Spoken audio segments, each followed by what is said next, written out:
Bones a tots, sistèmics. Tornem aquí amb l'últim vídeo d'equacions de segon grau. I els més espavilats i espavilades diré, ostres, però això no és una equació de segon grau, és de sisè grau. És una trampa, ja sabem que els matemàtics i sobretot els professors matemàtics ens encanta posar-vos trampes. Anem a veure com hem de plantejar aquesta equació per poder-la resoldre, sabent només resoldre equacions de segon grau. Però espereu, abans de seguir el vídeo, doneu-li like, subscriviu-vos i ara sí, anem a resoldre aquesta equació. Molt bé, aquesta equació alguns de vosaltres pensareu que és impossible de resoldre perquè ens fixem que el grau és 6 i de moment a tercer d'ESO només sabem resoldre equacions fins a grau 2. Per tant, això d'entrada ja ens causa una miqueta d'inconvenient, però bé, no tenim por, seguim endavant. Primer de tot m'hi fixo amb els coeficients, els numerets, aquest 2, aquest menys 22 i aquest 48, que tots són divisibles entre 2. Per tant, és opcional fer-ho això sempre, però és recomanable perquè redueix els números, no? Si ho dividim tots els números entre 2, no canviem el resultat de l'equació i fem que els números siguin més simples. Per tant, ens quedarà aquest x a la 6 menys 11x a la 5 i més 24x a la quarta. Molt bé, ha estat un primer pas de simplificació, això, referent als coeficients, als números que acompanyen les variables. Aquest 1, recordem, no cal posar-lo. Ara anem a veure aquest grau 6, què podem fer? M'hi fixo que la x apareix elevat a 6, elevat a 5 i elevat a 4. I en tots els termes, és a dir, tots els termes de la meva equació tenen una x. De fet, en tenen 4 de comuns, no? Perquè l'x a la 5 són 5x i l'x a la 6 en són 6. Comú, comparteixen els termes aquestes 4x que podrem factoritzar, treure aquest factor comú. De manera que ens quedarà aquest x elevat a 4, que ha sigut factor comú, i del primer terme en tenia 6, per tant me'n queden 2. Del segon terme teníem el menys 11, 5x, que n'he tret 4, me'n queda només una. I de l'últim terme teníem aquest 24 i x a la quarta, he tret totes les x, per tant em queda el 24. I fixeu-vos què tenim aquí, la nostra estratègia. Tinc un producte igualat a 0. De manera que ja ho tenim dominat, això. Una de les coses amb què un dels factors sigui 0 en tinc prou perquè es compleixi la igualtat. De manera que ara m'agafo cadascun dels factors per separat, primer farem aquest x a la quarta i l'igualo a 0, que això, evidentment, quin número elevat a 4 em dona 0? Doncs és 0. Tenim ja una primera solució per aquesta equació.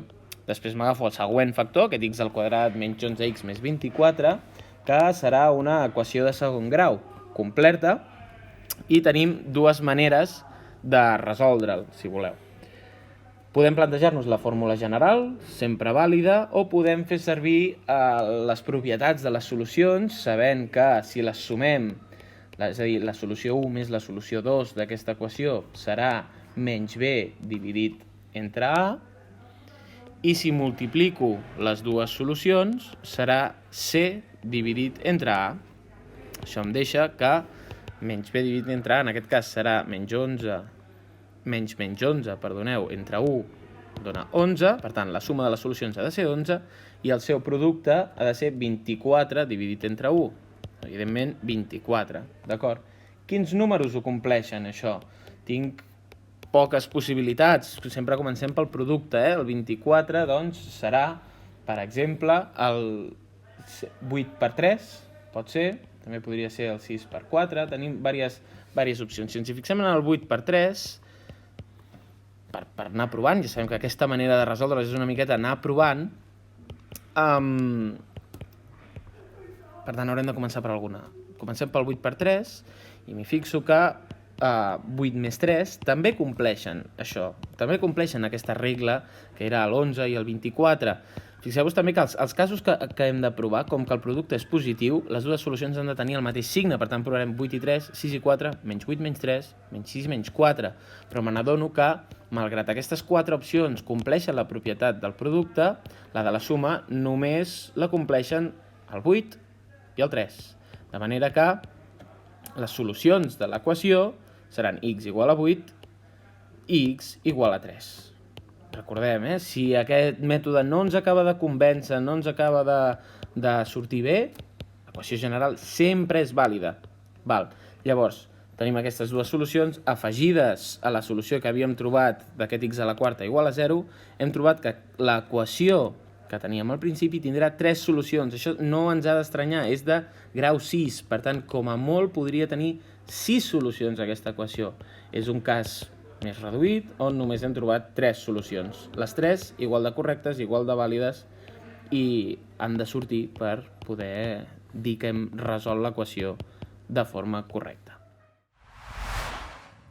Molt bé, abans d'entrar en col·lapse quan veiem l'equació de 6è grau, anem a pensar què puc fer. Primer de tot, m'hi fixo en els números, tots divisibles entre 2.